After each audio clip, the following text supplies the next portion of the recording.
The last thing the doctor told Kathy McDaniel before putting her into an induced coma was to go to sleep and that she wouldn't remember a thing. She had been placed on a ventilator after suffering lung failure, and medics feared she wouldn't make it. Kathy spent 3 weeks in a drug-induced coma where she vividly remembers waking up in a dangerous, foreign realm. There she encountered tormenting demons, aborted babies, and she said she was even abused by a group of men who told her they had AIDS. But she then described bursting into heaven, which was bliss like no other.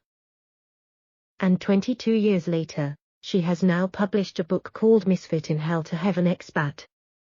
Kathy, now 75, told the Daily Star, "My memoir traces my family history, mostly British with a bit of Irish, to my distressing near-death experience in 2000, on to the present, where I continue sharing heaven's message that no one need go to hell."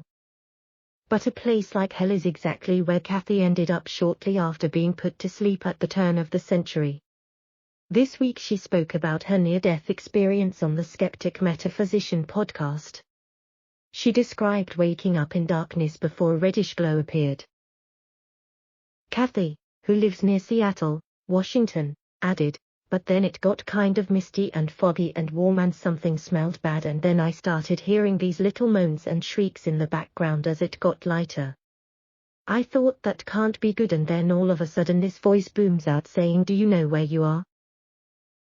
My mind was racing and the only thing I could come up with was hell, and this horrible laugh came back to me. I turned and I ran into the darkness." Kathy then said she would then suddenly jump into different scenarios, each one scarier than the last. One of the worst involved being in a hallway with a demon who told her that she needed to grab what was behind one door and take it into the next. She explained, "He, the demon, stood there with his arms across his chest and pointed.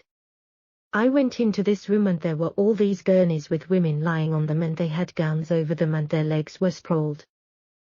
There were people on stools sitting in front of them going between their legs. All of a sudden this doctor raises his hand, it's all bloody and stuff, and he said, 'Get over here.' They were doing abortions, so he takes this poor little desecrated baby and what was left of it and put it in my arms. I was completely shocked. I was a pro-lifer on earth." The demon then told her to take the baby out into the other room. She added, "It was this huge Costco warehouse and there were piles and piles, 10 to 15 feet tall, of all these aborted babies. It was too horrendous for me and I couldn't stand it. I put this little thing down and went back into the hall, and he said, 'Get back in there.' I said, 'I'm not going back, I'm not doing that,' and he just smiled and said, 'You're asking for something worse.'" Kathy then remembered closing her eyes in fear before being pushed into a different scenario. And she said her time in the hellish realm felt like 2 years. But she claims the never-ending torture ended shortly after she started defiantly singing Christmas carols. That's when she suddenly burst into heaven. She remembered, "It was like swimming in love. Everything you can think of that's wonderful times a million. I was just so happy that everything that had happened before was gone. I was just in this bliss of happiness." Kathy said her friend, who she'd recently taken care of before he died of leukemia, was standing there. She added, "I thought, thank God I'm dead, I'm in heaven with him and this is great. Where are the angels and butterflies and stuff?" He said, "Now Mary Kay, you have too much left to do," and I thought, oh no, they are throwing me out. I just said no at the top of my lungs. I said, "I want to stay here with you," and that's when he threw me out, and boom, I woke up and there's bright light, these people are milling around, and I think, oh my goodness, I'm back in hell. I was so confused, and my daughter said, "Mum, you've been really sick and we thought we were going to lose you, and you're back and you're fine." Kathy was told it was a miracle she was still alive, but she said she was initially devastated after leaving heaven.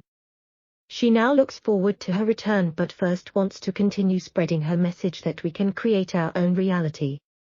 On the podcast she explained, "The bottom line is we make our own hell.